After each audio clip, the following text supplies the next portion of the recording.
Chapter 30, Suratul Ruman, ang mga Romano. Bismillahirrahmanirrahim. Verse 1. Alif Lam Mim. Verse 2, ang mga Romano ay nagapi. Verse 3, sa pinakamalapit o mga karatig na lupain, ngunit sila pagkaraang magapi ay makababawi. Verse 4, sa loob ng 3 hanggang 9 na taon, sila sa Allah ang pagmamayari ng kautusan noon at pagkatapos ng mga pangyayari at sa mga araw na iyon, ang mga naniniwala ay magagalak. Verse 5, sa tagumpay na ipinagkaloob ng Allah, kanyang ipinagkakaloob ang tagumpay sa sinumang kanyang naisin at siya ang ganap na makapangyarihan ang maawain. Verse 6, ito ang pangako ng Allah. Hindi sumisira ang Allah sa kanyang pangako, ngunit karamihan sa mga tao ay hindi nakababatid nito. Verse 7, kanilang nababatid lamang ang panlabas na anyo ng makamundong buhay at sila hinggil sa kabilang buhay ay hindi nagbibigay pansin. Verse 8, hindi ba sila nag-iisip ng malalim hinggil sa kanilang mga sarili? Hindi nilikha ng Allah ang mga kalangitan at kalupaan at ang anumang nasa mga pagitan nito maliban sa katotohanan at para sa isang takdang panahon, at tunay na karamihan sa sangkatauhan ay hindi naniniwala hinggil sa araw ng pakikipagharap sa kanilang Panginoon. Verse 9, sila ba ay hindi nagsisipaglakbay sa kalupaan upang sa gayon ay kanilang matunghayan kung paano ang naging wakas niyaong mga nauna sa kanila? Sila ay nakahihigit sa kanila sa lakas o kapangyarihan, at sila ay naglinlang ng lupa at ito ay pinanirahan ng higit kaysa sa kanilang ginawang paninirahan dito. At ang kanilang sugo ay dumating sa kanila na may dalang mga malilinaw na katibayan. Sila ay hindi kailanman ginawa ng kamalian ng Allah, bagkus kanilang ginawa ng kamalian ng kanilang mga sarili. Verse 10, kaya ang naging wakas niya ang mga gumawa ng kasamaan ay siyang pinakamasamang bunga, sapagkat kanilang itinakwil ang mga aya o babala ng Allah at lagi nang kinukutya ang mga ito. Verse 11, ang Allah ang nagpasimula sa paglikha, pagkaraan ito ay kanyang uulitin at pagkaraan sa kanya kayo ay muling ibabalik. Verse 12, at sa araw na ang takdang oras ay lilitaw, ang mga mapagawa ng kabuktutan ay manlulumo. Verse 13, at sila ay hindi magkakaroon ng isamang tagapamagitan mula sa kanilang mga katambal, at sila ay hindi maniniwala sa kanilang mga katambal. Verse 14, at sa araw na ang oras ay lilitaw, sa araw na iyon sila ay maghihiwa-hiwalay. Verse 15, kaya yaong mga naniniwala at gumawa ng mga gawaing matuwid, sila ay nasa kasiyahan, pinarangalan ng marangyang buhay. Verse 16, subali at yaong mga naniniwala at nagtakwil sa aming mga aya o kapahayagan at di naniwala sa pakikipagharap sa kabilang buhay, sila yaong mga ihaharap sa parusa ng impyerno upang manatili roon ng habang buhay. Verse 17, kaya inyong luwalhatiin ng Allah kung kayo ay abutan ng gabi at kung kayo ay datnan ng umaga. Verse 18, at sa kanya ang papuri sa mga kalangitan at kalupaan at sa gabi at kung kayo ay nasa katanghalian. Verse 19, siya ang nagpapanauli ng buhay mula sa patay at nagpapanauli ng patay mula sa buhay at nagbibigay ng buhay sa lupa na dati ay tigang, at sa ganyan kayo ay ilalabas upang buhayin muli. Verse 20, at kabilang sa kanilang mga aya o palatandaan na kayo ay kanyang nilikha mula sa alabok, at pagkaraan ng kayo ay maging tao, kayo ay nangagkalat sa balat ng lupa. Verse 21, at kabilang sa kanyang mga aya na kanyang nilikha para sa inyo ang mga asawang nagmula sa inyong mga sarili upang inyong matagpuan sa kanila ang kapanatagan, at kanyang inilagay sa inyong pagitan ang pagmamahal at habag. Katotohanan, naririto ang mga aya para sa mga taong nag-iisip. Verse 22, at kabilang sa kanyang mga aya ay ang pagkalika ng mga kalangitan at kalupaan, at ang pagkakaiba-iba ng inyong mga dila o wika, at ng inyong mga kulay katotohanan. Naririto ang mga aya para sa mga nagtataglay ng kaalaman. Verse 23, ayati, at kabilang sa kanyang mga aya o palatandaan ay ang inyong pagtulog sa gabi at sa araw, at ang inyong paghahanap na mula sa kanyang biyaya katotohanan. Naririto ang mga aya o palatandaan para sa mga taong nakikinig. Verse 24, at kabilang sa kanyang mga aya o palatandaan ay ang kanyang ipinakita sa inyo ang kidlat, takot at pag-asa, at kanyang ibinababa ang tubig mula sa kalangitan, at sa pamamagitan nito ay binibigyang buhay ang lupa na dati ay tigang. Katotohanan, naririto ang mga aya para sa mga taong nakauunawa. Verse 25,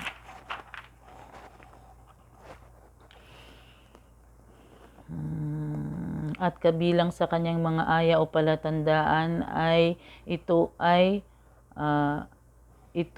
ang langit at lupa ay nakatayo, di natitinag sa pamamagitan ng kanyang kautusan. Pagkaraan nito, kapag kayo ay kanyang tinawagan sa pamamagitan ng isang panawagan, at pagmasdan kayo ay magsisilabas mula sa lupa. Verse 26, at sa kanya ang pagmamayari ng sinumang nasa mga kalangitan at kalupaan, ang lahat ay masunurin sa kanya. Verse 27, at siya ang nagpasimula sa paglikha, pagkaraan ito ay kanyang uulitin, at ito ay madali para sa kanya. Sa kanya ang pinakamataas na paglalarawan sa mga kalangitan at kalupaan, at siya ang ganap na makapangyarihan, ang tigib ng karunungan. Verse 28, siya ang naglahad para sa inyo ng halimbawa mula sa inyong mga sarili. Kayo ba ay may mga katambal sa mga aliping taglay ng inyong kanang kamay upang makibahagi bilang kahati sa yaman na aming ipinagkaloob sa inyo, na siya ninyong pinangangambahan tulad ng inyong pangamba sa isa't isa. Ganyan namin masusing ipinaliliwanag ang mga aya para sa mga taong makatuwiran. Verse 29, ngunit sinunod niya ang mga nagkakamali ang kanilang mga pagnanasa ng walang kaalaman. Kaya sino ang papatnubay sa kanya na hinayaan ng Allah na maligaw, at para sa kanila ay walang makatutulong. Verse 30, kaya iyong ibaling ang iyong mukha tungo sa relihiyong Hanifa, ang tuwirang pagsamba sa Allah, sumunod sa fitra ng Allah, likas na pagkilala sa Allah, na kung saan ito ang fitra ay kanyang nilikha para sa lahat ng tao. Walang dapat magkaroon ng pagbabago sa mga nilikha ng Allah. Iyan ang matuwid na relihiyon, ngunit karamihan sa mga tao ay hindi nakababatid nito. Verse 31, magpakumbaba, magbalik loob sa pagsisisi sa kanya, at siya ay inyong katakutan, at magsagawa kayo ng pagdarasal, at huwag kayong makibilang sa mga nagtatambal sa Allah. Verse 32, at huwag ninyong tularan niya ang kabilang sa mga pinaghati-hati ang kanilang relihiyon at naging mga sekta. Bawat kaanib sa sekta ay nagagalak sa anumang nasa kanila. Verse 33, at kapag ang hirap o dusa ay sumaling sa mga tao, sila ay nananalangin sa kanilang Panginoon, nagbabalik loob sa Kanya sa pagsisisi. Ngunit pagkaraan, kapag sila ay Kanyang palasapin ng Kanyang habag, kapag nakaisang pangkat sa kanila ay nagtatambal sa kanilang Panginoon. Verse 34, upang kanilang itakwil ang anumang aming na ipagkaloob sa kanila. Kaya inyong tamasahin ang kasiyahan sa inyong mga sarili, sapagkat ito ay inyong mapag-aalaman. Verse 35, o kami ba ay nagpahayag sa kanila ng isang batayang kasulatan, at ito ay nangungusap sa anumang kanilang itinatambal sa Kanya. Verse 36, at kapag aming pinangyaring ipalasap sa mga tao ang habag, ito ay kanilang ikinagagalak. Ngunit kung ang kasamaan ay sumaling sa kanilang sanhi ng anumang ginawa ng kanilang mga kamay, kapag dakay sila ay nawawala ng pag-asa. Verse 37, hindi ba nila nakikita na pinalalawig ng Allah ang panustos ng sinumang kanyang ninanais, at siya rin ang naghihigpit? Katotohanan, naririto ang mga aya para sa mga taong naniniwala. Verse 38, kaya ipagkaloob sa kamag-anak ang kanyang karapatan, at gayon din sa dukha at sa manlalakbay. Iyan ang pinakamabuti para sa mga naghahangad sa mukha ng Allah at sila yaong mga magtatagumpay. Verse 39, at anumang inyong ipinagkaloob mula sa riba upang makaragdag sa yaman ng tao ay hindi makararagdag sa Allah, ngunit anuman ang inyong ipinagkaloob mula sa zaka upang hanapin ang mukha ng Allah, sila yaong pag-iibayuhin ang gantipala ng biyaya at pagpapala. Verse 40, ang Allah ang siyang lumikha sa inyo, pagkaraan ay nagkaloob sa inyo ng panustos, pagkaraan ay kanyang papangyarihin kayo ay mamatay, pagkaraan ay magbibigay ng buhay sa inyo sa araw ng paghuhukom. Mayroon ba sa alinmang inyong inyong itinuturing bilang mga katambal ng Allah ang makagagawa ng anumang bagay na tulad niyon, luwalhati sa Kanya, at siya ay mataas ng higit kaysa sa anumang kanilang itinatambal sa Kanya. Verse 41, ang katiwalian ay lumaganap sa buong kalupaan at karagatan sanhi ng anumang ipinagsumikapan ng mga kamay ng tao, kaya Kanyang ipinalasap sa kanilang ibang bahagi ng anumang bunga ng kanilang ginawa upang sakali sila ay magsibalik sa landas ng katotohanan. Verse 42, sabihin mo, O Muhammad, magsipaglakbay kayo sa mga lupain at sa inyong tunghayan kung paano ang naging wakas niya ang mga taong nauna sa inyo. Karamihan sa kanila ay kabilang sa mga nagtatambal. Verse 43, kaya ibaling mo ang iyong mukha, ang iyong sarili tungo sa matuwid na relihiyon bago dumating ang araw mula sa Allah na walang makapipigil sa araw na iyon. Sila ay paghihiwa-hiwalayin. Verse 44, sino man ang hindi maniniwala, nakaatang sa kanya ang bunga ng kanyang di paniniwala, at sino man ang gumagawa ng mga gawaing matuwid, sila ay naghahanda para sa kanilang sarili. Verse 45, upang kanyang gantimpalaan niya ang mga naniwala at gumawa ng mga gawaing matuwid mula sa kanyang biyaya. Katotohanan, hindi niya minamahal ang mga di naniniwala. Verse 46, at kabilang sa kanyang mga aya o palatandaan ay ito na kanyang ipinadala ang hangin bilang tagapagdala ng magandang balita, at upang inyong lasapin ang kanyang habag, at upang ang sasakyang dagat ay maglayag sa pamamagitan ng kanyang kautusan, at upang inyong hanapin ang kanyang biyaya, at upang sakali kayo ay magpasalamat. Verse 47, at katiyakan aming naipadala na ang mga sugo ng una pa man sa iyo, O Muhammad, sa kanilang mga mamamayan, at sila ay dumating sa kanila na may dalang mga katibayan, pagkaraan aming ipinataw ang parusa mula sa mga nagkasala ng kabuktutan, at sa amin nakaatang ang tulong para sa mga naniniwala. Verse 48, ang Allah ang siyang nagpadala ng mga hangin na ito at nagpapaikot sa mga ulap at ikinalat sa himpapawid sa paraang kanyang nais, at pagkaraan ay kanyang ginagawang pira-piraso ang mga ito upang inyong makita ang ulang lumalabas mula sa loob nito. Kaya kapag kanyang pinangyaring bumuhos ito sa kanino mang kanyang nais sa kanyang mga alipin, kapag dakay sila ay nagagalak. Verse 49, at bagaman sila bago ito binabasa kanila, bago pa man iyan, sila ay nanlulumusan ng kanilang kawalan ng pananalig at pag-asa. Verse 50, kaya tunghayan ang mga bungang idinudulot ng habag ng Allah, kung paano niya ibinibigay buhay ang lupa na dati ay tigang. Katotohanan, iyan ang magbibigay ng buhay sa patay, at siya ay may ganap na kakayahan sa lahat ng bagay. Verse 51, at kung mangyari ngang kami ay magpadala ng masamang hangin at kanilang nakita ang paninilaw ng kanilang mga pananim, sila ay mananatiling mga di naniniwala pagkaraan niyon.